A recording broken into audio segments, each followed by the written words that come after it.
اللهم صل على سيدنا محمد يا رب صل وسلم دائما ابدا على حبيبي. لوگوں کا فیملی پلاننگ والوں نے تو گھریلو سسٹم ہی تباہ کر دیا ہے, سمجھ رہے ہو. وہ جو پہلے گھروں میں پورے دو دو بچڑے آتے تھے, یہ منجلی آپا کا ہے, یہ چمونی آپا کا حصہ ہو گیا, یہ ممانی کا ہو گیا, یہ خالہ کا ہو گیا, یہ جناب پوتے کا ہو گیا, یہ بہو کا ہو گیا, پوری دو دو کٹے ہم دیکھتے تھے لوگوں کے گھروں میں کٹتے تھے, دو بچڑے ایک ہی گھر میں چل جاتے. اب وہ فیملی پلاننگ والوں نے سارے خاندانی سسٹم کی واٹ لگا دی ہے, بچے ہی نہیں ہیں. اور خدا کی قسم جس گھر میں بچے نہیں ہیں, عید بقرعید کا مزہ تو اس گھر میں ہے ہی نہیں. ہمارے بچوں نے 10 دن سے پڑھائی چھوڑ دی ہے, گائے آ رہی ہے, کلابازیاں کھا رہے ہیں, مدرسوں کی شکایتیں آنی, پڑھ کے نہیں دے رہے. ہم کہتے ہیں بھائی بقرعید گزرے گی تو پڑھیں گے, ابھی ہمارے بس میں نہیں. وہ گایوں کے پیچھے بھاگ رہے ہیں. تو بچوں کو انٹرٹینمنٹ ہے بچوں کے لیے یار, انجوائے کرنے تو ان کو, کیا ان میں پڑھائی کا اتنا بوجھ ڈالا. شکایتیں آ رہی ہیں, پڑھ نہیں رہے, ٹلے مار رہے ہیں, چھوڑے. ہم کہہ رہے ہیں یار رات کو سوتے ہی کم بخت 2 بجے ہیں, کیونکہ ادھر پوری گائیں آ کے اتری ہوئی ہیں, دمیں ہلا رہی ہیں, ان کے انجوائے کر رہے ہیں نا کہ یار یہ گائے. کراچی والوں نے کہاں گائے دیکھی ہوتی ہے. وہ ایک ویڈیو ہے بنارس کی, اس پہ بیل کے پیچھے پبلک بھاگ رہی ہے, اس پہ نیچے کے پی کے والوں نے, پنجاب والوں نے کمنٹس کیے ہوئے کہ کراچی والوں نے کبھی گائے دیکھی نہیں ہے. واقعی نہیں دیکھی بھائی. گائیں تو کھیتوں میں ہوتی ہیں یار, بکریاں شہروں میں تھوڑی ہوتی ہیں. تو ہمیں تو یہی تو سیزن ہے ہمارا گائے بچڑے دیکھنے کا, اور ایسا بچڑا مارکیٹ میں آ رہا ہے, طبیعت خوش ہو جاتی ہے دیکھ کے. دیکھو ہر گلی میں رونق ہے نا, ہر گھر کے آگے بچڑے بندھے ہوئے ہیں, اتنے اونچے اونچے لمبے لمبے خوبصورت, دیکھ کے طبیعت, یہ رونق ہے اللہ کی طرف سے. تو یہی تو بقرعید کا مزہ ہے, یہی تو تہوار ہے. دیکھو اسلام کے علاوہ جتنے تہوار ہیں نا آرٹیفیشل ہیں, مصنوعی خوشی ہے, اوریجنل نہیں ہے. ہندو جو ہولی مناتا ہے, کس بات کی ہولی ہے, کیا ہے, کہہ رہے پتہ نہیں کس بات کی خوشی ہے, مجھے خود بھی ابھی تک پتہ نہیں ہے. بس خوشی مناؤ, انجوائے کرنے کی کوشش کرو. عیسائی کرسمس مناتے ہیں 25 دسمبر کو, کس بات کی خوشی, عیسیٰ علیہ السلام پیدا ہوئے تھے. تو آج تھوڑی پیدا ہوئے ہیں, وہ تو پیدا ہوئے ہوئے ان کو 2100 سال گزر چکے ہیں بھائی. یہ جو سالگرہ کی خوشی ہے مصنوعی خوشی ہے. پیدا تو اس وقت ہوا تھا نا جب بچہ پیدا ہوا تھا, اس وقت انسان خوش ہوتا ہے. اب 1 سال کے بعد کیا کروں میں, ہو گیا تو آج کا دن پیدا ہوا, تو آج کا دن یہ 2021 ہے آج, اور پیدا ہوا تھا 1990 میں پیدا ہوا تھا یہ. تو یہ خوشی ہوتی نہیں ہے, خام خواہ کی منائی جاتی ہے. اور شادی پہ بھی لوگ 1 سال کے بعد کیک کاٹ رہے ہوتے ہیں, حالانکہ مجھے پتا ہے اس دن تو ان کو افسوس ہوتا ہے. ایک سردار جی بیٹھے ہوئے فلم دیکھ رہے ہیں اور رو رہے ہیں, روئے جا رہے ہیں. کسی نے کہا کوئی رونے کا سین ہوگا, سردار جی سے پوچھا کون سی فلم دیکھ رہے ہو, کہہ رہے اپنی شادی کی ویڈیو دیکھ رہا ہوں بھائی میں. شادی کی ویڈیو دیکھ رہا ہوں. تو اسلام کی جو 2 عیدیں ہیں نا, وہ حقیقت میں کیا ہیں, خوشی کے دن ہیں. پہلی عید کیا ہے, رمضان کے روزے ختم. کتنا عجیب لطف محسوس ہوتا ہے یار, کھانے پینے کی کیا مل گئی, چھٹی. 1 مہینہ نہ کھا سکتے تھے نہ پی سکتے تھے. رمضان کی تراویح ہے, اتنی لمبی لمبی نمازیں, اور سارا پھر اعتکاف والوں کا 10 دن اپنے آپ کو باؤنڈ کر کے مسجد میں بیٹھ جانا, بار بار دیکھنا چاند کب نظر آئے گا, ٹھیک ہے نا. اور 1 مہینے ناشتہ بھی گیا, نسوار بھی گئی, پان بھی گیا, گٹکا بھی گیا, سگریٹ بھی گئی, اور صبح کا ناشتہ بھی گول, دوپہر کا لنچ بھی گول, شام کی چائے بھی گول, سارا اسکیجول آؤٹ ہو جاتا ہے. اور 1 مہینے بعد کیسا پتلا ہونا شروع ہو جاتا ہے, کمزور ہونا شروع ہوتا ہے. ایک دم چھٹی مل جاتی ہے, چاند نظر آ گیا, اور کل کیا ہے, کل روزہ نہیں ہے. نیچرل خوشی ہے, کھا رہے ہیں اس دن, اتنا اچھا لگتا ہے, کھانے میں مزہ آتا ہے. تو روحانی خوشی بھی ہوتی ہے, جسمانی بھی. روحانی یہ ہوتی ہے کہ خدا نے ہم سے بڑی عبادت کروا لی, ہمارے رب نے اتنی عام دنوں میں 1 روزہ رکھنا کتنا مشکل کام ہے یار, کتنا مشکل کام ہے. سوچتا رہتا ہے آدمی, کیونکہ سب کھا رہے ہوں گے, آپ کا روزہ ہے. اللہ رمضان میں ہمت دے کے پورے مہینہ کنٹینیو روزے رکھواتا ہے, پورے مہینے تراویح پڑھوا لیتا ہے. مرے سے مرا آدمی بھی زیادہ کچھ نہ کچھ عبادت کر ہی لیتا ہے رمضان میں. تو یہ خوشی ہوتی ہے یار, ہم سے اللہ نے گن پوائنٹ پہ عبادت کروا لی ہے, چلو ہم نہیں بھی چاہتے تھے, کام کروا لیا. اس کی خوشی ہوتی ہے, روحانی خوشی ہے. اور ایک جسمانی خوشی کے کھانے پینے کی چھٹی. 1 مہینہ ڈائٹنگ کے بعد کسی مریض کو جب اجازت ملتی ہے نا, پھوڑ سکتے ہو, تو آپ دیکھو اس کی خوشی کا عالم کیا ہوگا. اور ہماری 1 مہینہ ڈائٹنگ عام ڈائٹنگ نہیں ہے. مریض کو تو بہت ساری چیزیں کھانے کی اجازت ہوتی ہے, 2-4 چیزیں ڈاکٹر رکوا دیتا ہے, اور ہمیں نہ پینے کی اجازت اور نہ کھانے کی اجازت. اور 1 مہینہ یہ اسکیجول چلتا ہے, روٹین چلتی ہے, اس کے بعد چھٹی ملتی ہے تو مزہ نہیں آئے گا کیا؟ پھر بھی کسی کو مزہ نہ آئے تو وہ پاگل آدمی ہے. وہ کیا ہے؟ وہ پاگل ہے. دوسرا, بقرعید میں, بقرعید کی بھی خوشی یہ اوریجنل خوشی ہے. کئی دنوں سے قربانی کی باتیں شروع, جانور لانا شروع, ان کی سیوا ہو رہی ہے, ان کو کھلا رہے ہیں. یہ نیچرل ہے. جس آدمی کو جانوروں سے محبت نہیں ہے وہ اپنی فطرت اور نیچر پہ نہیں ہے, وہ آرٹیفیشل مصنوعی زندگی میں ہے. سمجھتے ہو؟ یہ مصنوعی زندگی. آپ کو پتہ ہے ماہر نفسیات کہتے ہیں کہ جانور پالنے والے لوگوں میں نفسیاتی بیماریوں میں مبتلا ہونے کا اندیشہ کم ہوتا ہے. سمجھتے؟ اور کتے پالنا نہ شروع کر دو. کتے پالنا اسلام میں جائز نہیں ہے, حرام جانور ہے, اس میں روحانیت نہیں ہے. یہ جو حلال جانور ہے نا, جس میں اللہ نے برکت رکھی ہے, ان کے دودھ میں, ان کی, قرآن کیا کہتا ہے, وَمِنْ أَصْوَافِهَا وَأَوْبَارِهَا وَأَشْعَارِهَا, ان کے اون میں, ان کے صوف میں, ان کے بالوں میں, ان کی کھالوں میں تمہارے فائدے ہیں, ان کے دودھ میں, ہر چیز ان کی استعمال ہوتی ہے. تو اس سے کیا ہے, حلال گوشت ملتا ہے انسان کو. ان جانوروں سے مانوس ہوتا ہے انسان. تو کتنے دنوں سے پالنا شروع کر دیتے ہیں. بچوں کی خوشیاں دیکھو, ناچتے پھر رہے ہیں گلیوں میں, کلابازیاں کھا رہے ہیں, ہماری گائے کب آ رہی ہے, ہمارا دمبا کب آ رہا ہے. اپنا دمبا نہیں ہوتا, دوسرے کے دمبے سے دل بہلانا شروع کر دیتے ہیں. اور پھر جب گائے جانور ذبح ہوتا ہے, کتنا گوشت کھانے کو ملتا ہے, یہ تازہ گوشت ہے. تو اس میں روحانی خوشی کیا کہ اللہ نے ہم سے ابراہیم علیہ السلام کی سنت کو زندہ کروا لیا. ہمیں ہر بال کے بدلے میں اللہ نے ایک نیکی دے دی. یہ کون سی خوشی ہے؟ روحانی خوشی. یہ بھی خوشی ہے. مسلمان اس پہ بھی خوش ہوتا ہے, یار اللہ نے اتنا ثواب کا کام کروا لیا ہم سے. نمبر 2, گوشت انسان کی خوراک میں سب سے لذیذ ترین خوراک ہے. وہ اتنی وافر مقدار میں مسلمان کو بقرعید میں ملتا ہے کہ اتنی وافر مقدار میں عام طور پہ پورا سال نہیں ملتا. اور اتنا تازہ, اتنا فریش میٹ, اتنا بہترین. اور اس میں کمال کی بات یہ کہ اس گوشت کی نسبت کس کی طرف ہے؟ اللہ کھلا رہا ہے. ہٹو بچوں, اللہ تو دال بھی کھلائے, دیکھو پورے سال بھی اللہ ہی کھلاتا ہے. نسبت اپنی طرف نہیں کرتا کہ یہ میری طرف سے الگ سے دعوت ہے, یہ میری طرف سے الگ سے کیا ہے, ضیافت ہے. اس لیے کہ یہ تو اللہ نے رزق تو سب کو دینا ہے. لیکن بقرعید میں اللہ نے روزے رکھنے کو حرام کر دیا. کیوں حرام کر دیا؟ کہ میری ضیافت سے اعراض لازم نہ آئے. آج میں نے دعوت کی اور تو کم بخت روزہ رکھ کے بیٹھا ہوا ہے, اس کا اپنا مزہ ہے. صحیح ہے نا؟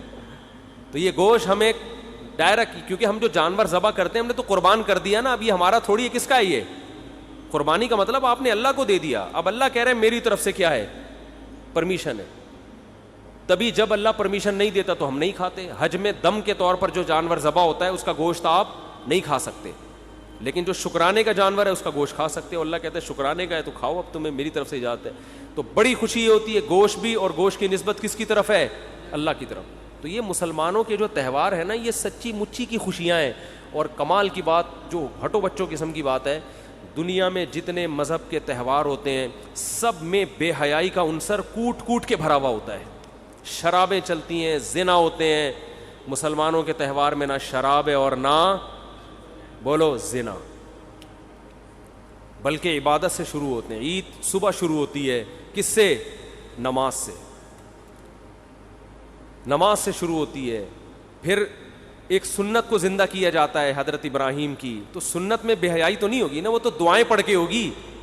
قربانی کے ذبح کے وقت دعائیں پڑھی جاتی ہیں, الحمدللہ عیاشی نہیں کی جاتی. تو مذہب بھی ہے, لطف بھی ہے, روحانیت بھی ہے, اور کیا چاہیے بھائی آپ. تو اس لیے نبی صلی اللہ علیہ وسلم نے فرمایا اب ہمیں کوئی عید منانے کی ضرورت نہیں, اللہ نے ہمیں خود سے 2 عیدیں دے دی ہیں. تو اب ہم کوئی اور تہوار نہیں منا سکتے. اللہ نے ہمیں, ہر قوم کی ایک عید ہوتی ہے, ہماری کتنی ہے؟ 2, اور دونوں ہٹو بچوں ہیں, دونوں ہٹو بچوں ہیں. تو بچوں کو بھی جو ہے نا زیادہ ہٹو وٹو نہ کیا کریں. ہٹو بچوں, جانور کے پاس جانے دیں ان کو. آپ نے تو زندگی خشکی میں گزار دی, نہ دمبا پالا, نہ بکرا پالا, نہ گائے پالی, پرسنالٹی میں ہی لگے رہے, 3 پیس سوٹ اور ٹائی میں مصنوعی زندگی گزار کے برباد کر دی اپنے آپ کو. بچوں کو تھوڑا سا انجوائے کرنے دو, سمجھتے ہو؟ اور بچے پیدا کرو گے تو انجوائے کریں گے. وہ ایک آدھ بچہ انجوائے نہیں کرتا, ایک آدھ بچے کو بچہ نہیں کہتے, اس کو تو ایک کہتے ہیں ایک اتفاق سے, ڈارون کے نظریے کے تحت ہو گیا, ٹھیک ہے نا. تو بچے تو گھر میں بھرے ہوئے ہوتے ہیں بہن بھائیوں کثرت سے, وہ خوش ہوتے ہیں, ایک دوسرے کو باتیں سناتے ہیں, وہ اس کا دمبا دیکھا, ہم تو بچپن میں اتنا انجوائے کرتے تھے اپنے کزنوں کے ساتھ, بہن بھائیوں کے ساتھ, اب ہے اس کا بچڑا دیکھا بالکل پخروٹ قسم کا بیل آیا ہے. تو بچے کیسا انجوائے کر رہے ہوتے ہیں. تو گھر میں بچے ہوں گے تو زندگی میں مزہ ہوگا. مصنوعی زندگی میں اللہ نے لطف نہیں رکھا. 3 پیس سوٹ ٹائی پہنے آفس جانے سے پہلے, گھر میں آ کے اس کو اتار دیں, ٹھیک ہے نا. ہر جگہ ہر چیز اچھی نہیں لگتی. تو جانور پالے, اس میں تواضع ہے, اس میں عاجزی ہے, اس میں انکساری ہے, اور ڈپریشن سے بھی آپ باہر نکلو. یہ تکبر انسان کی کھوپڑی کو خراب کرتا ہے, سمجھ رہے ہو. انسان کی کھوپڑی کو خراب کون سی چیز کرتی ہے؟ ہنسی مذاق والا آدمی ڈپریشن میں نہیں جاتا, اور جس کے میں تکبر ہوتا ہے وہ ہنسی مذاق, ایک تو چھچورا پن ہوتا ہے وہ غلط ہے, لیکن ایک طبیعت میں خوش مزاجی, جس کے تکبر ہوتا ہے وہ خوش مزاج نہیں ہوتا, وہ ہر وقت ناک پہ مکھی بٹھا کے رکھتا ہے. میں کہنے والا تھا ہمارے ایک جاننے والے تھے, مگر میں یہ نہیں کہہ رہا کیونکہ وہ سمجھ جائیں گے میرے بارے میں بات ہو رہی. ہمارے کوئی جاننے والے نہیں تھے, ان کی بات میں کر رہا ہوں. ایک صاحب جن کو میں بالکل بھی نہیں جانتا, ان کی بات میں کر رہا ہوں. وہ جب بھی اپنے سسرال جاتے تھے نا, پرانی بات ہے, سسرال والے ایک عذاب میں آ جاتے تھے. چونکہ وہ میرے جاننے والے نہیں تھے, ان کے سسرال والے, انہوں نے مجھے بتایا. اپنے جاننے والوں سے تو یہ باتیں شیئر نہیں کرتا نا انسان. انہوں نے مجھے بتایا کہ یہ داماد ہمارا جب بھی گھر میں آتا ہے عذاب جان ہے ہمارے لیے. میں نے کہا کیوں؟ کہہ رہے جب بھی آئے گا فسادی عورتیں, ہر عورت فسادی نہیں ہوتی پہلے بتا دوں میں, فسادی عورتوں کی طرح بیٹھ کے نا لگائی بجھائی شروع کر, مجھے کسی نے چائے کا نہیں پوچھا, میں یہاں بیٹھا ہوں گھنٹے سے کوئی پانی کا نہیں پوچھ رہا. سمجھ رہے ہو؟ اچھا اپنی تعریفیں کرنی نہیں چاہیے لیکن اب کر دوں. میرا سسرال میں, میرے تو ہول سیل کے حساب سے سسرال ہے, کسی بھی سسرال میں جاؤ پانی کا پوچھیں نہ پوچھیں ہماری صحت پہ کوئی فرق نہیں پڑتا. اللہ کا شکر ہے ہمارے اسٹائل اسی قسم کا ہے. کھانے کا پوچھ لیں, آپ کی مرضی, نہیں پوچھیں کوئی مسئلہ نہیں ہے. میں ان چیزوں پہ کبھی, میں نہیں کہہ رہا کہ میں بہت نیک ہوں, لیکن میرا مزاج ہے کہ ان چیزوں پہ کبھی ناک منہ بنتا نہیں ہے. تو بیٹھ گئے, پوچھ لو آپ کی مرضی, نہیں پوچھو تو بھی ٹھیک ہے, وہ بھوکے تھوڑی مریں گے, باہر جا کے کھا لیں گے بھائی. میں خود ہی پوچھ لیتا ہوں, کچھ پکا ہوا ہے تو لے آؤ بھائی, بھوک لگ رہی ہے. خود ہی پوچھ لے یار آدمی, اس میں کیا ہے. تو وہ جو ہمارے جاننے والے نہیں تھے, وہ کیا کرتے تھے جب گھر میں جاتے تھے, یہ سمجھ رہے ہیں نا جاننے والے نہیں تھے کیوں کہہ رہا ہوں, وہ سمجھ نہ جائیں, وہ بولیں گے تو میری باتیں ممبر پہ بیٹھ کے بتا رہے لوگوں کو. تو جاننے والے نہیں تھے وہ, میں کہہ سکوں گا بھائی میں تو آپ کو جانتا ہوں, تو آپ کی بات تو ہو ہی نہیں رہی. تو ان کا اسٹائل یہ, اور یہ بہت سے داماد اس قسم کے مارکیٹ میں آج بھی موجود ہیں, اپنے بھی خود بھی ڈپریشن میں, دوسروں کو بھی ٹینشن میں. تو وہ کیا ہے کہ جب گھر میں جاؤ تو مجھے پوچھا کیوں نہیں, مجھے چائے کا کیوں نہیں پوچھا, میں کب سے آ کے بیٹھا ہوا ہوں, مجھے کھانے کا نہیں پوچھا. پھر ایک دن وہی جو میرے جاننے والے نہیں تھے, میری ایک دفعہ اور شادی ہو رہی تھی, تو میں نے ان کو دعوت دے دی کہ آپ بھی آئیں ولیمے میں. انہوں نے کہا ہم اس طرح نہیں, ہمیں پراپر کارڈ چاہیے, یہ طریقہ نہیں ہوتا کسی کو بلانے کا, فون کرو آ جانا. پراپر کیا ہوتا ہے مجھے سمجھا رہے تھے, پراپر یار وہ سمجھ نہ جائیں یار بھائی, ان کے علاوہ کی بات کر رہا ہوں میں, لیکن پرانا قصہ انشاءاللہ نہیں سمجھیں گے وہ. تو مجھے کہنے لگے کہ مجھے کیا چاہیے, کارڈ چاہیے. میں نے کہا آنا ہے آ جاؤ. سب کو ہم نے اسی طرح دعوت دی ہے, فون کیا آ جا بھائی. کہہ رہے نہیں یہ کوئی طریقہ نہیں ہوتا. ظاہر ہے اچھے لوگوں میں یہ سمجھا جاتا ہے نا, کہ ذرا خاندانی لوگوں میں یہ سمجھا جاتا ہے کہ پراپر طریقے سے آپ. ابے میں نے کہا ہم نے جس نے ایک زندگی میں کرنی ہے اس کے یہ چوچلے ہوتے ہیں کہ بیٹھ کے کارڈ چھاپ رہا ہے, متمنی ہے شرکت, اور وہ جو لکھا ہوتا ہے نا نور چشمی, اس طرح کے وہ کرتے ہیں جن کی زندگی میں ایک. جب اتنی ساری شادیاں کرنی ہوتی ہیں, اتنا ٹائم نہیں ہے کہ کارڈ پہ انگلش میں الگ, فارسی میں الگ, نور چشمی متمنی ہے شرکت, اور چشمے برا کے پتہ نہیں کیا کیا لکھا ہوتا ہے نیچے, چشمے برا. ہاں وہ انوائٹ, میری طرف سے تو انوائٹ میں خود ہی کر رہا ہوں, کوئی ہے ہی نہیں. پہلی میں سب لوگ آتے ہیں آپ کے خاندان والے, انوائٹ کر کے کہتے ہیں ہمارا بھی. دوسری میں کارڈ چھاپو گے بھی کوئی نام نہیں لکھوائے گا, بولے گا خود ہی کر رہا ہے, خود ہی پکڑا جائے گا, خود ہی پٹے گا. اپنی طرف سے انوائٹ کرنا, بھائی بھی کہہ دے گا میں ذمہ دار, یہ نور چشمی میں خلف اپنا نام ڈال, ٹھیک ہے نا, چشمے برا میں صرف اپنا نام ڈال. کسی اور کا ڈالا نا, وہ کہے گا شادی تو کر رہا ہے مروا میرا ہے, تو میں کیا کارڈ چھاپتا بھائی. ایسے ہی دعوت ہوگی, فون پہ آنا ہے آ جاؤ بھائی, اپنی ذمہ داری پہ. کچھ بھی پولیس بھی آ سکتی ہے عین ولیمے کے دوران. تو اس میں کون اتنا, ہمارے پاس اتنا ٹائم تھوڑی ہے ان فضول کاموں کے لیے یار. ہم تو نکاح کا پیغام بھیجا, ہاں ہو گئی شادی کرو, نہیں ہے ٹائم. تو میں نے تو آپ کو تیسری شادی کا قصہ سنایا تھا کہ انہوں نے 6 مہینے کا ٹائم مانگا. میں نے کہا 6 مہینے میں میری کہیں نہیں ہوئی تو دوبارہ ٹرائی کروں گا. ہو گئی تو میں کوئی 6 مہینے تک اپنے آپ کو باؤنڈ نہیں کر سکتا, اتنا ٹائم نہیں ہے. تو اب ہم ان کو کارڈ چھاپیں, ان کو انوائٹ کریں, شکر کرو بھائی مولوی صاحب تمہیں دعوت دے رہا ہے آ جاؤ یار. تو وہ کہنے لگے نہیں ہم اس طرح نہیں آتے. میں نے کہا بھائی میں نے آپ سے ریکویسٹ کی, آ جائیں گے تو خوشی ہوگی, نہیں آئیں گے تو آپ کی مرضی. آپ پھر بھی گئے الحمدللہ. کھانا کوئی بھی نہیں چھوڑتا چاہے کتنا ہی غصے میں ہو. تو اب بعض لوگ نا ناک پہ مکھی بٹھا کے رکھتے ہیں, گھر میں آئیں گے تو مجھے پوچھا کیوں نہیں, مجھے چائے کا نہیں پوچھا, مجھے کھانے. بیوی کو عذاب میں ڈالا ہوا ہے انہوں نے. یار نہ دوسرے کو ٹینشن دو نہ خود ٹینشن. بیسک حقوق پہ کمپرومائز مت کرو. گھر میں آتے ہیں بیوی کو تنگ کر کے رکھا ہوا ہے, مجھے بیگم نے پوچھا نہیں چائے کا, میں آ جاؤں مجھے پانی کا نہیں پوچھا. ابے جا کے خود پی لے, فریج سے نکال پی لے, کیا مر جائے گا کیا؟ وہ تیری وجہ سے آ کے گھر میں بیٹھ گئی بہت ہے بس, ٹھیک ہے نا. بیسک حقوق یہ ہیں کہ وہ آپ کی مرضی کے بغیر گھر سے باہر نہ نکلے, آپ کے علاوہ اس کے کسی سے تعلقات نہ ہو. آپ کی پرمیشن کے پتہ چلا وسیم بھائی سے بھی دوستی, ستار بھائی سے بھی, یہ غلط ہے. یہ بیسک کام تمہارے بچوں کو پال رہی ہے نا, اس کو عیدی سینٹر میں جمع نہیں کرا رہے. پھر یہ کیا چھچور پنا آ کے مجھے پانی کا نہیں پوچھا تو مجھے, یہ وہ فسادی لوگوں کے کام ہوتے ہیں, ٹھیک ہے, گھٹیا سوچ والوں کے. سمجھ میں نہیں آ رہی تو رہنے دو. ہاں آپ تھکے ہوئے تھے, آپ نے پانی مانگا پھر بھی نہیں پلا رہی, اور آپ تھکے ہوئے بھی ہو اور آپ سے اٹھا بھی نہیں جا رہا, پولیس بھی نہیں اٹھا پا رہی آپ کو, پھر بھی اگر نہ کرے تو پھر انسان کا غصہ بنتا ہے کہ بیگم اب اتنا بھی یار نہیں, میں تھکا ہوا آیا ہوں, بیٹھ گیا ہوں, میں بول رہا ہوں منہ سے پانی بوتل سے پلاؤ, کہہ رہی خود ہی پی لو. تو یہ پھر کبھی کبھار تو چلتا ہے لیکن ہمیشہ ایسا نہیں ہوتا. تو ناک پہ مکھی بٹھانے والا آدمی, متکبر آدمی, جس کو ہر وقت یہ ہو کہ مجھے کیوں نہیں پوچھا جا رہا, تو اس کو لوگ پوچھیں گے بھی تو یہ خوش نہیں ہوگا. تکبر سے, برین ہیمریج سے مرے گا یہ کمبخت, ٹینشن سے مرے گا. متواضع آدمی کی صحت اچھی ہوتی ہے, اس کا دماغ کیا ہوتا ہے, فریش. پوچھ لو ٹھیک ہے, نہیں پوچھو تمہارا ہیڈیک ہے, صحیح ہے. ہم تو ماں باپ کو کہتے ہیں بچوں کے بارے میں بھی یہی اصول رکھو. آج کل کی اولادوں سے خدمتوں کی توقع مت رکھو. یہ نئی 15ویں صدی کے بچے اسکولوں میں پتہ نہیں کیا کیا سیکھ رہے ہیں. کرنل نے مجھے بتایا کہ میں نے اپنی بیٹی سے کہا کہ پانی لے آ, کہتی انگلش میں اس نے کہا کہ جو کام انسان خود کر سکتا ہے وہ دوسروں سے نہیں کروانا چاہیے. باپ کی تو کھوپڑی گھومے گی نا. وہ کرنل صاحب سوچتے ہوں گے یار میں میدان جنگ میں کھڑا ہو کر ایک 40 سال کے فوجی کو جب یہ آرڈر دیتا ہوں کہ جنگ میں چھلانگ لگا, وہ کبھی نہیں کہتا, وہ میرے آرڈر کو مانے گا اور آگ میں کود جائے گا وہ. اور اپنی اولاد اور بیٹی, 12 سال کی بیٹی کو میں کہہ رہا ہوں پانی پلا, وہ کہہ رہی ہے جو فلسفے یاد کیے میں, کہہ رہے میں نے کہا سب سے پہلے اس کو اسکول سے نکالو, کیونکہ یہ اسکول کیا کر رہا ہے, یہ جو لبرل اسکول ہے نا, ایجوکیشن مل رہی ہے, تہذیب برباد. تو جو نئی نسل اس قسم کی پیدا ہو رہی ہو تو آپ خام خواہ میں اس سے امیدیں لگا کر میرا بچہ میرے قدموں میں جنت تلاش کرے گا, میرا بچہ بڑھاپے میں میرا سہارا بنے گا, بن جائے, اس کا اپنی قسمت ہے. وہ اگر خوش قسمت ہوگا تو آپ کی خدمت کرے گا, بد قسمت ہوگا تو نہیں کرے گا. آپ امیدیں نہ لگائیں, آپ اپنی طرف سے تربیت کی کوشش, اپنی طرف سے تعلیم, اپنی طرف سے اس کے سارے حقوق ادا کریں. اپنا معاملہ کس پہ چھوڑ دیں, اللہ. کوئی امیدیں لگانے کی ضرورت نہیں ہے, اخپل طریقے سے زندگی گزارو بس. آپ بیوی کے حقوق ادا کرو, اللہ کا حکم ہے, بچوں کے حقوق ادا کرو, اللہ کا حکم, اللہ سے مانگو.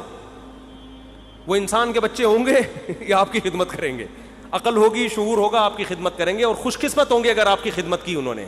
بدقسمت ہوں گے تو خدمت نہیں کریں گے, خود ہی بھگتیں گے.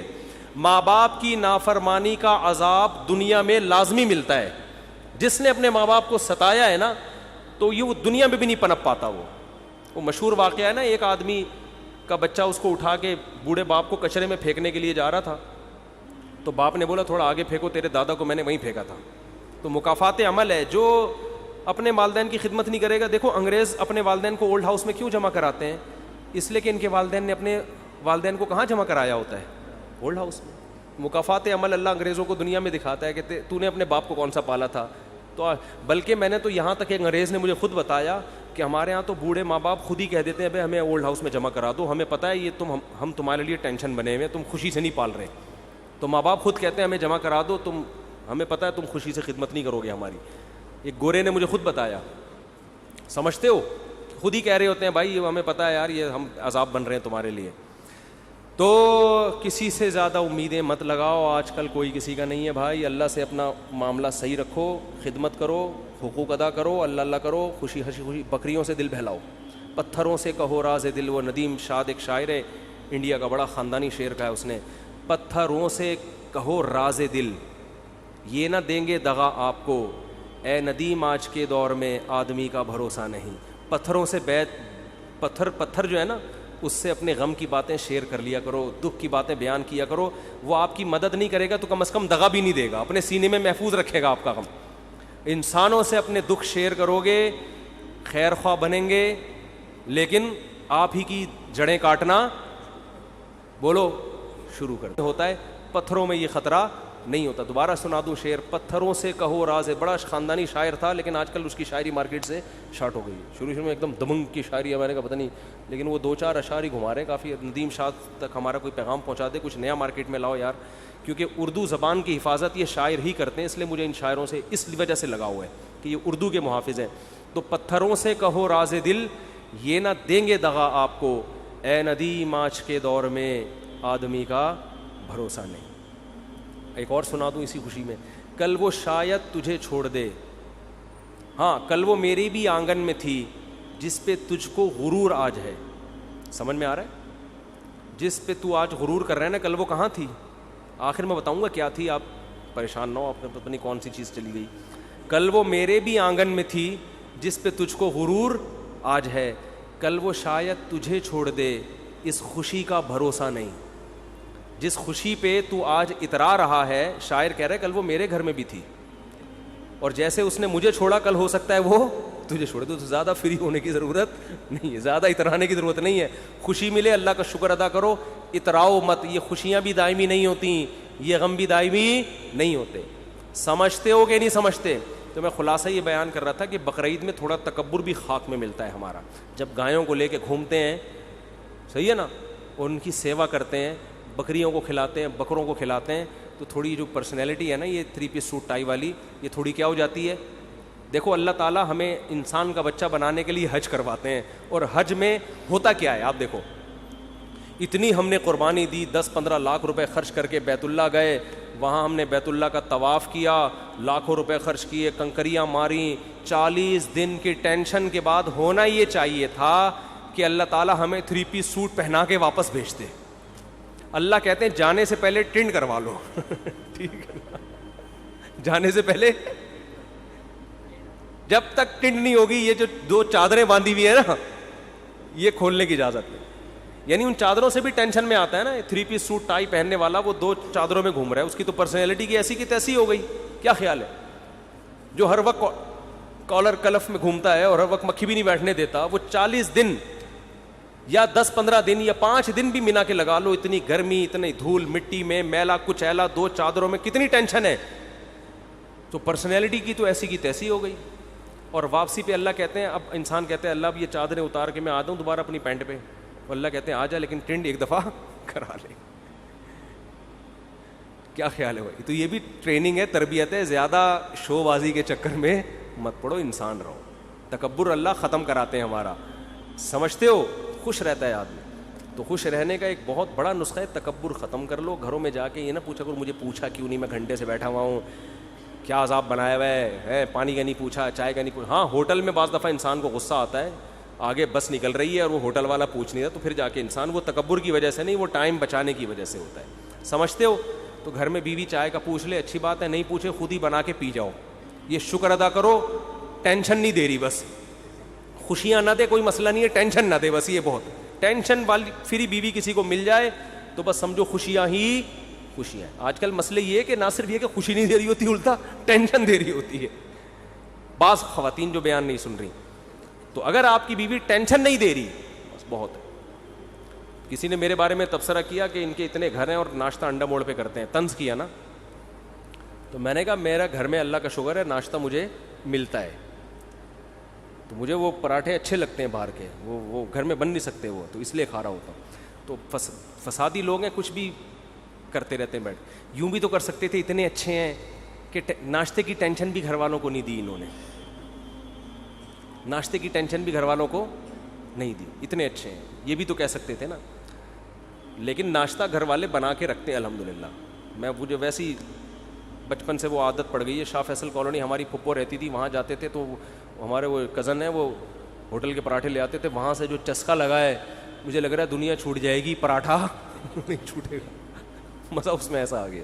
خیر, تو کیا بات کر رہا تھا, قربانی کے مسائل بیان کر رہا تھا میں کہ اس میں تواضع بھی ہے, عاجزی بھی پیدا ہوتی ہے, صحیح ہے نا. تو یہ 7 حصے کر دیا کرو, کلیجی ملا دیا کرو اس میں. اور کچھ مسائل ہیں قصائی کے. قصائی لوگ ایک بہت بڑی بددیانتی یہ کرتے ہیں کہ 4 رگیں کاٹنے کے بعد اندر بھی چھورا مارتے ہیں اس کے جانور کو جلدی ٹھنڈا کرنے کے لیے. یہ عمل خلاف سنت ہے. 4 رگیں کاٹ کے چھوڑ دیں, بلڈ نکلنا چاہیے جانور کا, تھوڑی دیر تڑپے گا, بلڈ اس کا نکل جائے گا, گوشت صاف ہو جائے گا. لیکن کسائی کے پاس ٹائم نہیں ہوتا. بار بار کہتا ہوں کہ جو لوگ جانور پر تھے, جیسے ہی 4 رگیں کٹیں وہ جانور کو چھوڑ کے کسائی پہ آ جائیں وہ سارے کے سارے. اس کو کنٹرول کرنے کی اب ضرورت ہے, وہ کنٹرول سے باہر ہوتا ہے. اس کو کھڑا کر دیں, بولے جب اس کو تڑپنے دو, یہ جب یہ مر جائے گا, حلال ہو جائے گا, اس کے بعد آپ کو کھال اتارنے کی اجازت ہو. سمجھتے ہو کہ نہیں سمجھتے؟ ایک اہم مسئلہ یہ بھی ہے کہ جانور جب ذبح ہو رہا ہوتا ہے, کٹ رہا ہوتا ہے, تو لوگ اس کو ایک انٹرٹینمنٹ کا سما بنایا ہوا ہوتا ہے. یہ بالکل غلط ہے. چیخو پکار, شور شرابہ, یہ عبادت کا عمل ہے, عبادت کے طریقے پر ہونا چاہیے. دعا پڑھنی چاہیے, انی وجہت وجہی للذی فطر السماوات والارض. نہیں یاد ہے تو دیکھ کے پڑھ لیں. دعا کے بغیر بھی قربانی ہو جاتی ہے, لیکن عبادت کا موقع ہے, ذکر اذکار ہونا چاہیے, تکبیر ہونی چاہیے. لیکن یہ جو شور شرابہ, ہلا گلا, یہ بالکل شریعت کے خلاف ہے. بچوں کو کنٹرول کرنا چاہیے. ٹھیک ہے, اس سے پہلے وہ گھما رہے تھے جانور, انجوائے کر رہے تھے, اچھی بات ہے. لیکن جب ذبح ہونے کا ٹائم ہے, اس وقت یہ شور شرابہ, سیٹیاں, اچھل کود, یہ بالکل عبادت کے مزاج کے خلاف ہے. سمجھتے ہو کہ نہیں سمجھتے؟ اور قصائی لوگ بہت دفعہ دیکھا ہے تکبیر نہیں پڑھتے جانور ذبح کرتے ہوئے. دیکھو جانور خود ذبح کیا کرو, خود ذبح کیا کرو جانور. تکبیر علماء کہتے ہیں جانور ذبح, اگر نیک آدمی جانور ذبح کرے گا اس کے بھی گوشت میں روحانیت آتی ہے, اس کے بھی اثرات آتے ہیں. تو خود ذبح کرو یا کسی نیک آدمی سے ذبح کروا لو. قصائی لوگ بہت سے اچھے بھی ہیں, لیکن بہت سے ان میں پان گٹکے والے بھی ہوتے ہیں, اللہ کا نام ہی نہیں لے رہے ہوتے, نماز نہیں پڑھتے کبھی, تو وہ اللہ کا نام نہیں لیتے. تو وہاں پر آپ زور زور سے تکبیر پڑھو. قصائی کو بھی بولے بھائی تو گٹکا پھینک دے تھوڑی دیر کے لیے, منہ سے تکبیر نکال. جان کر اگر کوئی اللہ اکبر پڑھنا چھوڑ دے تو جانور کیا ہو جائے گا؟ حرام ہو جائے گا. سمجھتے ہو؟ تو اس کو بولو یا گٹکا پھینک, یہاں اللہ. مرغی ذبح کرنے والے بھی بہت دفعہ دیکھا ہے, نہیں وہ ذبح کرتے چلے جا رہے ہیں. بھائی منہ سے زور سے بول اللہ اکبر, بسم اللہ اللہ اکبر. تو مرغیوں والوں کو بھی ذرا پابند کیا کرے اس کا. یہ ایک مسئلہ ہے. ایک اہم مسئلہ یہ ہے کہ قصائی لوگ جانور ذبح کرنے کے بعد, حصے لگانے کے بعد, پٹ کا گوشت نکال کے کیا کر دیتے ہیں الگ. اور اتنا گوشت وافر مقدار میں ہوتا ہے کہ لوگوں کو پتہ ہی نہیں چل رہا ہوتا کہ قصائی نے 6 مہینے کے لیے اپنی دکان میں بیچنے کے لیے گوشت اسٹاک کر لیا ہے. تو قصائی کو اس حرکت سے منع کریں, اسے بولیں یہ حصوں والا جانور ہے, سب کے حصے ہوں گے, آپ کو پیسے چاہیے زیادہ پیسے لے لو ہم سے. کھانا چاہیے کوئی بات نہیں, کلیجی پکے گی, جہاں سب کھائیں گے آپ بھی کھا لینا, گوشت کھا لینا ہمارے یہاں. یہ طریقہ غیر اخلاقی ہے. سمجھتے ہو کہ نہیں سمجھتے؟ جو گوشت اتنا نکال کے الگ کر رہے ہوتے ہیں, ان سے بولو پیسے زیادہ لے لو, یہ گوشت نہیں لو. اور کوئی مسئلہ کسی کے ذہن میں قربانی سے متعلق جلدی سے پوچھیں. ہے بھائی کیا؟ ہاں رات میں قربانی کر سکتے ہیں, مگر مکروہ ہے, بہتر نہیں ہے دن میں قربانی, کیونکہ قربانی شاعر اسلام میں سے ہے, اور اسلامی شاعر دن کی روشنی میں ہوتے ہیں. اسلام میں تہوار رات کو نہیں منائے جاتے. رات کو تہوار غیر مسلم مناتے ہیں. کرسمس رات کو شروع ہوتی ہے, اسلامی تہوار کب ہوتے ہیں؟ دن میں. اسی سے پتہ چلتا ہے کہ اسلام میں عید میلاد النبی نہیں ہے, کیونکہ وہ رات کو منائی جاتی ہے, بتیاں لگائی جاتی ہیں, جبکہ اسلام کی ساری عیدیں کب ہیں؟ دن کی روشنی میں ہوتی ہیں. سمجھتا نہیں ہے نا بات کو, جب نہیں پڑے گا رات کو تو کیسے سمجھے گا بات کو؟ کلیجی بھی حصے میں آتی ہے, 7 حصوں کی کلیجی کر دیں, تھوڑی سی بچا لیں آخر میں گوشت میں تقسیم کرنے کے لیے, اور 7 کلیجیوں میں تھوڑا تھوڑا گوشت ڈال دیں تاکہ کلیجی بھی کمی بیشی ہو تو وہ گوشت کے مقابلے میں ہو جائے. ارشاد. مرحومین کا, کئی مرحومین کا بھی ایک حصہ لے سکتے ہیں. نبی نے پوری امت کی طرف سے ایک حصہ کیا, تو ایک مرحوم کی طرف سے بھی کر سکتے ہیں. اب علماء کا اس میں اختلاف ہے کہ آپ نے اگر ایک حصے میں سارے مرحومین کی نیت کر لی تو وہ گوشت, وہ ثواب ڈیوائیڈ ہوگا یا نہیں ہوگا؟ بعض کہتے ہیں ڈیوائیڈ نہیں ہوگا, بلکہ سب کو پورا ثواب ملے گا. وہ اس کی مثال آگ کی دیتے ہیں کہ ایک آگ ہے, آپ جتنے بھی اس سے چراغ روشن کرو اس آگ میں کمی نہیں ہوتی. لیکن بعض علماء اس کے قائل ہیں, اور یہ بھی مضبوط قول ہے, کہ وہ ڈیوائڈ ہو جائے گا. سمجھتے ہو, وہ کیا ہو جائے گا؟ ڈیوائڈ ہو جائے گا. دو کی طرف سے کی تو آدھا آدھا ایک کو پہنچے گا, آدھا دوسرے کو. تو دونوں قول ہیں. سمجھتا نہیں ہے نا بات. تو بہتر ہے کہ والدین میں سے ہر ایک کے لیے الگ, کسی کے والدین مرحوم ہے تو ایک ایک پورا پورا حصہ دونوں کی طرف سے ڈال لیں. ارشاد کچھ کہہ رہے تھے آپ, پوچھ لیں, پھر سارا دن فون بجتا رہتا ہے, پوچھتے رہتے. پائے کا کیا, ابھی بتا رہا ہوں پائے کا کیا, پائے پکانے کا طریقہ بتاتا ہوں. جی ہاں, بعض غیر مسلم قصائی بن کے گھوم رہے ہوتے ہیں, تو اس کا بھی خیال کریں. مسلمان ہونا چاہیے. ہندو کا ذبیحہ حلال نہیں ہے, اسی طرح مشرک کا ذبیحہ بھی حلال نہیں ہے. کوئی اپنے آپ کو مسلمان کہتا ہے لیکن ختم نبوت کا منکر ہے, یا رسول اللہ صلی اللہ علیہ وسلم کو صاف لفظوں میں حاضر ناظر مشکل کشا کہتا ہے بغیر کسی تعویل کے, تو چاہے دیوبندی ہو, چاہے اہل حدیث ہو, چاہے بریلوی ہو, وہ تو مشرک ہے نا. نبی کو علی الاطلاق مختار کل مانتا ہے کہ اللہ نے سارے اختیارات نبی کو بھی دے دیے ہیں, تو یہ تو شرک ہے کھلا ہوا. تو کوئی بھی مشرک چاہے دیوبندی ہو, چاہے اہل حدیث ہو, چاہے بریلوی ہو, اس کا ذبیحہ حلال نہیں ہے. یہ امام مالک کا قول ہے, امام احمد بن حنبل اور امام شافعی کا, کہ ایک گھر میں ایک قربانی کافی ہے, پورے گھر والوں کی طرف سے ہو جاتی ہے. اور ان کی دلیل بعض اسلاف کے اقوال ہیں, بعض تابعی ہیں ان کے اقوال ہیں. امام ابو حنیفہ کا موقف یہ ہے کہ جو بھی صاحب نصاب ہے اس پر الگ سے قربانی واجب ہے, ایک قربانی سب کی طرف سے کافی نہیں ہے. اور امام ابو حنیفہ کے قول کو ہم دو وجہ سے فالو کرتے ہیں. ایک تو یہ کہ ہم امام حنیفہ کو بر صغیر میں ان کے فقہ کو فالو کیا جاتا ہے, ایک وجہ تو یہ. دوسرا, امام حنیفہ کا موقف اس بارے میں دلیل کے لحاظ سے بھی بہت مضبوط ہے.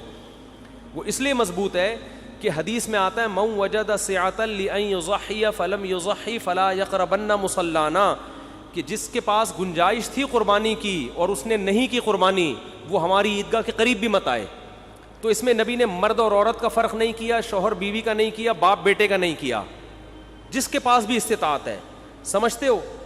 نمبر 2, دوسری حدیث, دوسری بات کہ اسلام میں کوئی بھی عبادت ایسی نہیں ہے جو ایک کرے تو دوسری کی طرف سے کافی ہو جائے. وہ تو قربانی بھی ایک عبادت ہے, تو اس میں یہ کیسے ہو سکتا ہے کہ ایک کرے تو دوسرے کی طرف سے کافی ہو جائے؟ عبادت تو ہر ایک پر الگ واجب ہوتی ہے نا. زکوٰۃ میاں بیوی دونوں کے پاس سونا ہے تو دونوں پہ الگ الگ زکوٰۃ ہے. تو قربانی بھی ایک مالی عبادت ہے. حج بھی دونوں پر الگ الگ ہے. حج بدل میں تو ایک وصیت کرتا ہے کہ میری طرف سے پیسہ بھی دے رہا ہوتا ہے, تو وہ تو اس کا نائب بن کے الگ سے اس کی طرف سے حج کر رہا ہوتا ہے, تو وہ بھی ایک حج دو آدمیوں کی طرف سے کافی نہیں ہوتا. تو قیاس کے لحاظ سے بھی امام حنیفہ کا موقف بہت مضبوط ہے, اور حدیث کے لحاظ سے بھی امام حنیفہ کا موقف بہت مضبوط ہے. اور اس لحاظ سے بھی مضبوط ہے کہ جب دلائل میں تعارض ہوتا ہے تو اصول یہ ہے کہ عبادت میں احتیاط کے پہلو کو ترجیح دی جاتی ہے, کیونکہ عبادت کس کا حق ہے؟ اللہ کا. تو احتیاط کا تقاضا بھی یہ ہے کہ اگر بیوی مالدار ہے تو اس پہ الگ سے قربانی واجب ہو, شوہر مالدار ہے تو اس پر الگ سے واجب ہو. اور صحابہ کے دور میں اگر ایسی روایت ہمیں ملتی ہے نا کہ ایک نے سب کی طرف سے کی, تو اس کی وجہ یہ کہ اس دور میں عام طور پر گھر کا سربراہ ہی مالدار ہوا کرتا تھا, باقی تو سارے اس کے ماتحت ہوتے تھے. یہ رواج نہیں تھا کہ بیگم صاحبہ الگ کما رہی ہیں, میاں صاحب الگ ارننگ ہے اس کی, بیٹا الگ کما رہا ہے, یہ اس دور میں ہوا نہیں کرتا تھا عام طور پہ. تو اس لیے گھر کا سربراہ ہی کرتا تھا. آج کل بیٹے کی ارننگ بعض دفعہ باپ سے زیادہ ہوتی ہے, بیوی کے پاس سونا شوہر سے زیادہ ہوتا ہے, یہ بہت دفعہ ہو رہا ہے, تو وہ زیادہ مالدار ہے. تو اس لیے جو ہماری نظر میں راجح قول ہے, لیکن اختلافی مسئلہ ہے, عرب علماء کہتے ہیں ایک خاندان کی طرف سے ایک کافی ہے, لیکن ہماری نظر میں ایک تو بر صغیر میں فقہ حنفی کو فالو کیا جاتا ہے. ایک ملک میں اگر کسی فقہ کو فالو کیا جا رہا ہے تو آپ 1.5 انچ کی الگ سے مسجد کیوں بنا رہے ہو؟ یہ بھی تو غلط ہے نا, اس سے بھی تو اختلاف پیدا ہوتا ہے. تو جب سے اسلام آیا ہے بر صغیر میں فقہ حنفی ہی کی شکل میں آیا ہے, تو فقہ حنفی کو فالو کیا جاتا رہا ہے. تو اس لیے بھی کہ دلائل کے لحاظ سے بھی امام ابو حنیفہ کی بات بہت زیادہ مضبوط ہے. تیسرا اس لیے بھی کہ عبادت میں جب دونوں قول ملتے ہیں تو احتیاط کا تقاضا یہ ہے کہ اس قول پر عمل کیا جائے جس میں احتیاط زیادہ ہو. سمجھتے ہو؟ اور چلو بھائی کوئی مسئلہ, پائے کی تقسیم کیسے ہو؟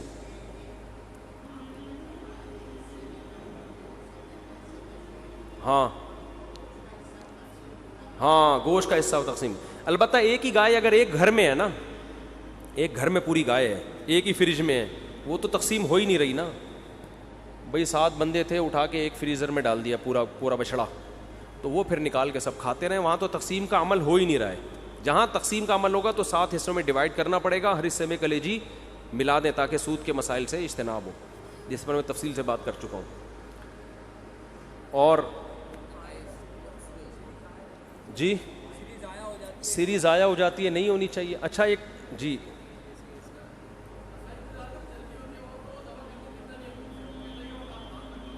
نہیں, ہاتھ رکھنے سے نہیں ہوگا. قصائی کے کونی پہ ہاتھ رکھ لیا تو قصائی ذبح ہو سکتا ہے, اس سے جانور ذبح نہیں ہو سکتا. چھری پہ ہاتھ رکھ کے چلائیں. ہاں قصائی کو بولیں تیرے پاس ٹائم نہیں ہے تو پھر آیا کیوں, ادھر بیٹھ آرام سے. میں نے بتایا نا گائے کو کنٹرول کرنا اتنا مشکل نہیں, قصائی کو کنٹرول کرنا زیادہ مشکل ہے. 2 قصائی کو کنٹرول کرنے کے لیے الگ سے بلائیں, ٹھیک ہے نا. تو اچھا ایک اور اہم بات تھی ابھی بھی, ہاں بہت اہم ترین بات کھوپڑی میں آئی ہے. دیکھو نبی صلی اللہ علیہ وسلم نے فرمایا ایمان کا سب سے لاسٹ اور آخری درجہ ہے اماطۃ الاذی عن الطریق, راستے سے اذی کو ہٹانا. یعنی اذی کہتے ہیں تکلیف دہ چیز کو بھی اور گندگی کو بھی. عربی میں اذی کسے کہتے ہیں؟ کانٹا, گٹر کا ڈھکن کھلا ہوا, یہ تکلیف دہ ہے نا, کوئی گرے گا. پتھر پڑا ہوا ہے راستے میں, گاڑی غلط پارک ہوئی ہوئی ہے, یہ تکلیف دہ چیز ہے. اور اذی کا مطلب گوبر پڑا ہوا ہے, کوئی گند پڑا ہوا ہے, یہ بھی اذی میں داخل ہے عربی میں, ٹھیک ہے. تو آپ صلی اللہ علیہ وسلم نے فرمایا کوئی شخص گزر رہا ہے اور راستے میں اسے کوئی تکلیف والی چیز یا گندگی والی چیز نظر آئی جس سے لوگوں کو کراہت ہوتی ہے, وہ اسے راستے سے نہیں ہٹاتا, تو حدیث میں ہے کہ یہ ایمان کے آخری درجے پہ بھی بولو نہیں, یعنی اتنی آخری درجے کی نیکی بھی کم بخت نہیں کر رہا, تو یہ مومن کہلانے کا مستحق نہیں ہے. سمجھ رہے ہو؟ آپ سوچو کہ جو تکلیف دہ چیز کو نہیں ہٹا رہا وہ مومن نہیں ہے, تو جو تکلیف دہ چیز پھینک رہا ہے وہ مومن کیسے ہو گیا؟ نہیں آ رہی بات. قربانی کرنے والے تکلیف دہ چیز نہیں بلکہ تکلیف دہ چیزیں روڈوں پہ پھینکتے ہیں.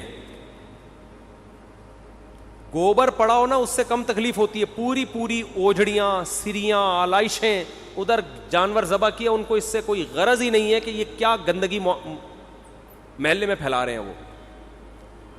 تو جب آپ کا جانور ذبح کریں گے اس کا کی آلائشیں, اس کا گند اور اس کی تمام تکلیف دہ چیز کو اٹھانا بھی آپ کی ذمہ داری ہے. جیسے قربانی نہ کرنے پر وعیدیں ہیں صاحب نصاب کے لیے, مالدار آدمی قربانی نہیں کرتا اس پہ وعیدیں ہیں, ایسے ہی اس گندگی کو نہ اٹھانے پر بھی کیا ہیں؟ وعیدیں, اور اس سے زیادہ شدید وعیدیں ہیں. ایک کانٹا پڑا ہوا وہ نہیں اٹھا رہے آپ, اور جو اٹھا نہیں رہا بلکہ الٹا کیا کر رہا ہے؟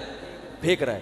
تو قربانی جو لوگ کرتے ہیں وہ آلائشیں یہ نہیں کہ اٹھاتے نہیں ہیں بلکہ آلائشیں باقاعدہ پھینکتے ہیں, اور مذہب کے نام پہ پھینکا جا رہا ہے. یہ جس مذہب میں صفائی کو آدھا اسلام قرار دیا گیا ہے, اس مذہب میں تہوار کے نام پہ, قربانی کے نام پہ آلائشوں کو پھینکنا, اس کا کوئی تصور ہو سکتا ہے؟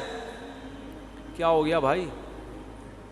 تو یہ بہت بڑا جرم ہے, اس سے آپ کا ثواب ضائع ہو سکتا ہے قربانی کا. تو اس لیے جب بھی جانور ذبح کرے اس کے خون کو ٹھکانے لگانے کا انتظام کریں. خون اگر روڈ پہ پڑا ہوا ہے, مٹی اس کے اوپر لا کے ڈالیں, چونا اس کے اوپر لا کے ڈالیں تاکہ اس سے بدبو کیا ہو جائے؟ ختم. بلکہ پہلے انتظام کریں بھائی کوئی گیتی ہو جس میں وہ خون جو ہے مٹی سمیت اٹھا کے کسی ٹوکرے میں ڈال دیں تاکہ خون پھیلے ہی نہیں, یا کوئی گڑھا کھودیں جس میں خون جائے. گٹروں میں خون بہانے میں گٹر بند ہونے کا خطرہ ہوتا ہے, اور ویسے بھی اچھا نہیں لگتا قربانی کا جانور اس کا خون ڈائریکٹ گٹر میں پھینکا جا رہا ہے. تو اس کو ٹھکانے لگانے کا انتظام کس کے ذمے ہے؟ قربانی کرنے والے کے ذمے, جس کا جانور ہے. اس کے گوبر کو آپ نے گھر کے باہر جانور لا کے باندھا تو اب اس کے گوبر کے اٹھانے کا بھی تو کوئی انتظام کرے نا, یا وہ پیمپر پہنا کے رکھیں گے اس کو 8-10 دن؟ نہیں آ رہی بات.